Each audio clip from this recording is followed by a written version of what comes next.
It looks like Redmoon wants to first ban the Volarend. He saw how much struggle 𝗬𝗏 had to endure against that Purgation spamming, Nox Bomb spamming Vola. And it definitely does make sense as a first ban, as some of these Tems on Redmoon's side does not like it. The 𝗬𝗏, the 𝗬𝗏, the 𝗬𝗏𝗽, the Acronox, even his own Volarend are all not a fan. So it's a fantastic first ban for Redmoon. And Genosect kind of... He's got a lot of options here as well. The Volarend ban makes sense. I think 𝗧𝗵𝗶 was another one that would have been a fantastic ban, as it can kind of set itself up just as well as a lot of Genosect's aggro Tems can, and potentially fight back against the defenses better than some of these other Tems like 𝗬𝗏, who does have the high base but doesn't have any way of building itself up in game. And yeah, you got a good point, because he doesn't have usually the arch nemesis of 𝗧𝗵𝗶, right? You don't have any 𝗬𝗏s. Maybe you have 𝗬𝗏, but I don't think that 𝗬𝗏 is running water cannon, funny enough. So unless if he does pick it up, it actually might be running water cannon. I don't know for a certainty. But yeah, other than that, he doesn't have any mental Temtems like Kinu or anything like that. So 𝗧𝗵𝗶 feels good. And oh, it doesn't seem like it has water cannon. So gonna be picking up the Golder just to add that mom's lunch nice and early. But I like what you're saying. If 𝗧𝗵𝗶 could get of a lot of heat ups, that could be on par with the amount of setup that Genosect is able to output in this game. So I don't know. Is Redmoon just gonna go heat up maybe? Does that sound too crazy? You know, it sounds crazy, but when you're against the kind of team like Genosect, where it is all about really bulking himself up from the start, it's not a terrible idea. I think the difficulty here is going to actually be the Golder, because Goron can set itself up a little bit attack-wise, but not defensively, so 𝗧𝗵𝗶 will be outspeeding with the Wreck with the synergy here, and in a couple of turns it would be enough to kill the Goron before Goron can kill either of these other Tems. But Golder is just going to be surviving. It's just going to be causing mayhem with bamboozles, with toxic ticks, with potential harmful lick that does hit pretty hard even without investment, because it is such a high base attack move. So as a turn one against Gyalis and a setting up 𝗧𝗵𝗶, I think Golder is actually the interesting play. Yeah, I thought it was just for the mom's lunch, but it looks like it's just going to be a big wall for Redmoon to overcome. But here we go, guys. Game one of our first, or not our first, but game one of these grand finals is going to be finally starting. So we'll see. I mean, if it's anything like our previous best of three with Genosect, we could be in for a good while. But maybe it could be totally different. Redmoon has had this entire tournament to try to spectate exactly what Genosect wants to try to accomplish. So he does go for the rush just for that nice and early tireless proc, but he swaps in Golder so that mom's lunch can get activated maybe a following turn. We'll see if it's the next one or the one after that, but here we go, guys. Heat up is indeed gonna be played. Yeah, absolutely. That's like the best thing that you can do with this lead, is start to get those attack ups. You do outpace Goron's tireless procs as well, so that's even better. Although, because Golder swapped out, Golder can swap back in and cause even more trouble, as Heat Up would have overexerted itself there. But no, just a big double brings Saku down to 22% already. And Goron starting to bulk itself up with that plot, causing another tireless proc, getting that Lifeful Sap to return the HP to max in just a couple of turns. And now Goron +4 attack, +3 defense. This is already starting off so good for Genosect. Even though he's taken so much damage, he still has some good swaps, and this Goron is bulky.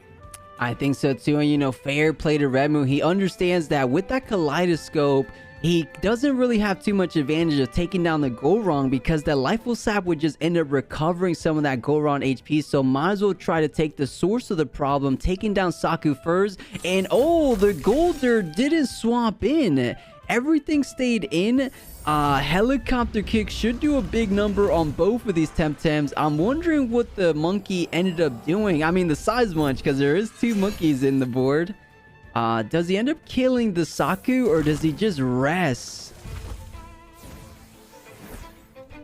Oh, just going for the rest, potentially afraid of that Goulder swapping back in, causing some stamina troubles. But no, it just allows Bark Shield. I mean, that's an unfortunate amount of bulk now on Gorong as far as Redmoon is concerned, because he would really like to kill Gorong soon, and +6 attack means that Gorong is going to start killing Redmoon before Redmoon can kill Gorong. You're totally right. There's only one side that has a whole lot of significant amount of defense, and that's gonna be the Gorong side, right? So Uppercut should be closing out the Saku here. However, that's just not the big problem, right? The big problem is this Gorong helicopter kick. How much are you doing? Wow, wow, wow. Virtually 10% remaining on both of Redmoon's Temtems. He goes for... Wait a second. What did he go for, 𝗬𝗬𝗪? He rested on 𝗬𝗬𝗪. Okay. He was very low stamina, so I guess expecting a big hit, maybe he didn't want to die or didn't want to have an OX Tem on the board next turn. But that was a lot of damage from a helicopter kick. This is scary. And really, Gorong is just getting even stronger now. It's +8 attack. This next helicopter kick is going to be stronger than the last one. And the last one almost killed both of these Tems. Yeah, it's a tremendous amount of pressure getting applied from this Gorong. And if we take a look at the back line, Acronox might just get one shot from a single helicopter kick. And that's just a heli kick. Keep that in mind, guys. If he goes for a hook kick, which we do know he has it available to him, a hook kick might just be enough to one-shot 𝗬𝗬𝗪. Might just be enough to one-shot the 𝗬𝗂𝗏𝗏. So yeah, this Gorong is 100% the raid boss win condition for Genosect side. And it's so hard to imagine a world where Redmoon could comfortably take down the Gorong. With that said, it doesn't have any special defense. Maybe that's that window that he needs. 𝗬𝗬𝗪 is a special, 𝗬𝗂𝗏𝗏 is a special, so maybe those Tems have to do a whole lot of heavy lifting against the Gorong. A whole lot of heavy lifting indeed.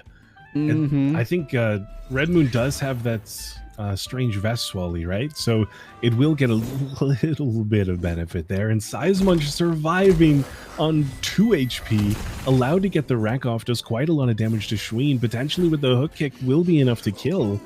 And Gorong down at 48% does put it in range now of some of these special attackers to kill it. 𝗬𝗏 going down means no court shield to be had, no +2 special defense for you this turn, Gorong. Pig is your only hope on buffing back up. I don't know, Redmoon might have actually broken through. Yeah, I like what you're saying here, because as we said, the special attackers is that little window of opportunity for Redmoon to try to squeeze his way into that victory seat. Because Gorong, even though he's tireless trait, he still takes damage from overexerting, right? So I think that's why we just saw a Genosect resting on that Gorong, because he basically... You know, he can't do that much damage to himself because his opponent won't be doing the damage as much as he would be doing if he does click some attacks there, right? So Mom's Ledge does get applied, so Gorong has to be careful. He only has 7% stamina. If he clicks anything like a hook kick, with that 1 tick of exhaustion, is going to be a massive amount of damage done on the Gorong. The question is it worth it? And it looks like it's not worth it. So going to be swapping out Gorong. In comes the pig. So 2 little support Temtems on the current board. Yeah, I mean, at this point, though, 𝗬𝗬𝗪𝗏 is pretty good at fighting Goulder. I know it's going to be bulky, but a couple of Hypoxias will get the job done. Crystal Bite killing itself on 𝗬𝗬𝗪 means a free swap into Acronox. Or 𝗬𝗏𝗪. I think Acronox is better at this point. 𝗬𝗏𝗪 for Gorong in the future is definitely going to be the preferred play. There's just not too much that... No, 𝗬𝗏𝗪 instead going straight for it. Potentially wanting to get some turbos on 𝗬𝗬𝗪𝗏, or trying to do a little bit more damage onto Pig this turn.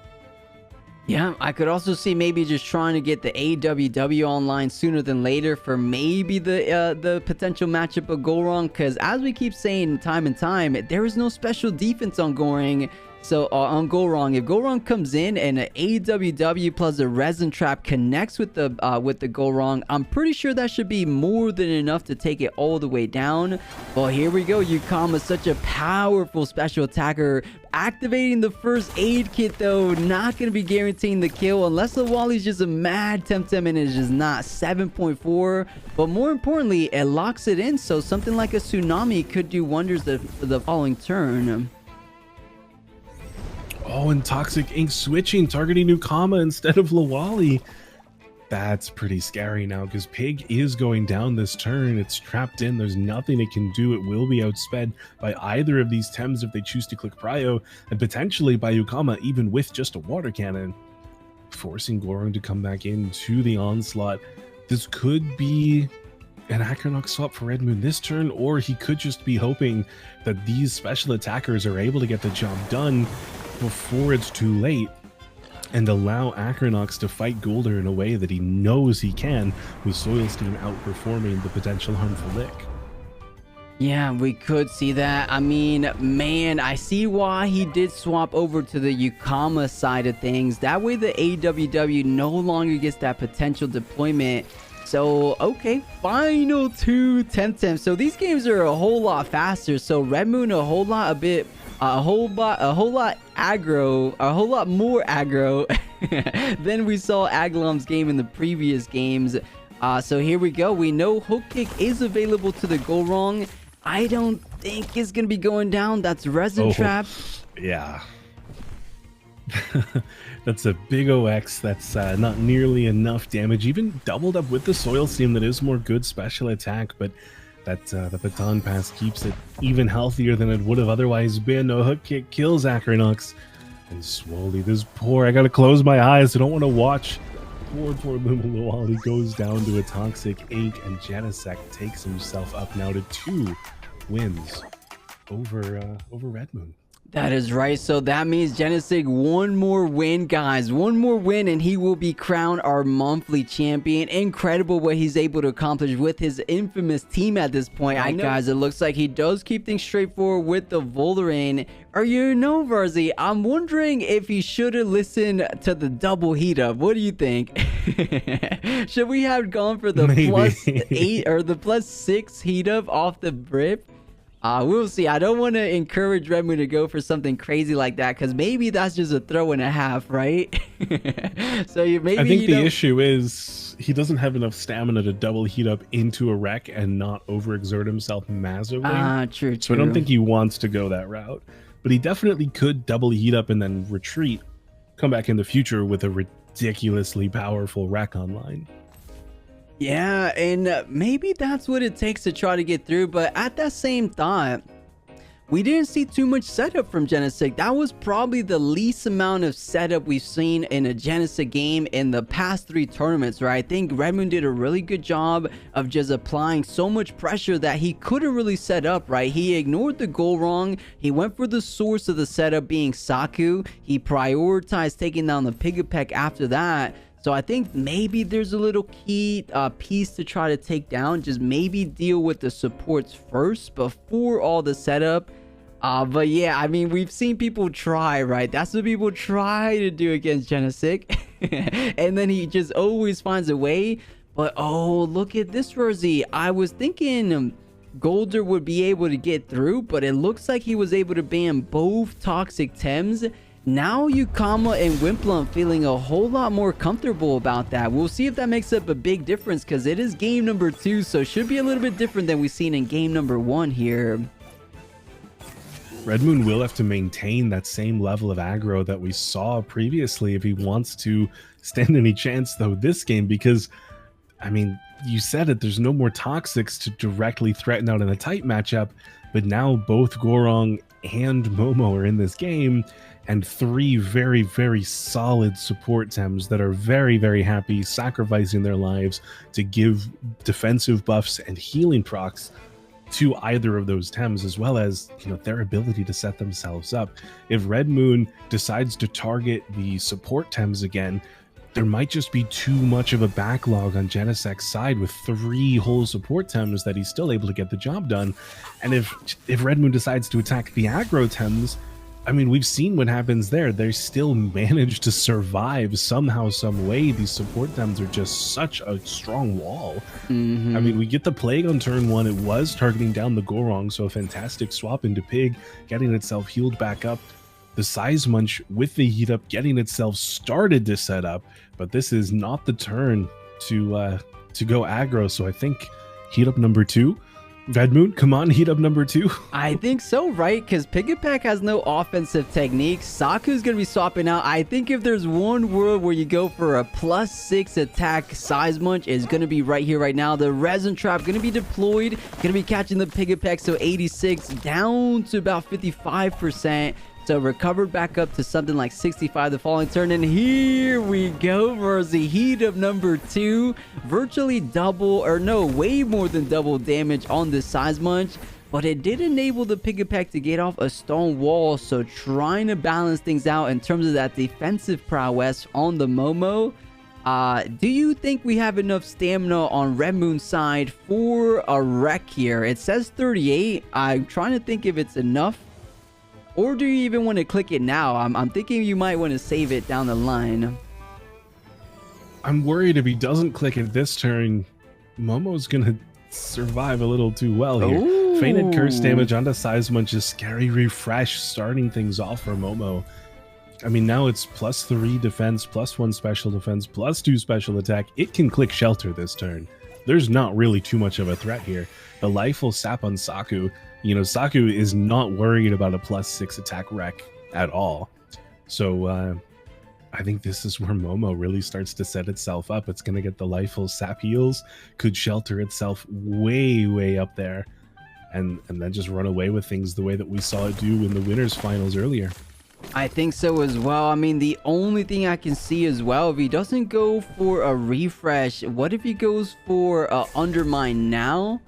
But okay, here we go. Lifeful sap just to recover, plus that nutrition bar. So this is gonna be a little bit of a pain for, oh man, the shelter. And I said refresh, but I definitely meant the shelter there. So a little bit of assault on the wounds. He thought he was doing damage on Momo, but look at him, already back to basically 68% remaining. Add the rest of the ticks, you're back at 100. So that is just the power of the recovery potential of Genosect's team, right? So it's so impressive. Every time we see it, it kind of blows my mind, right? It's so powerful.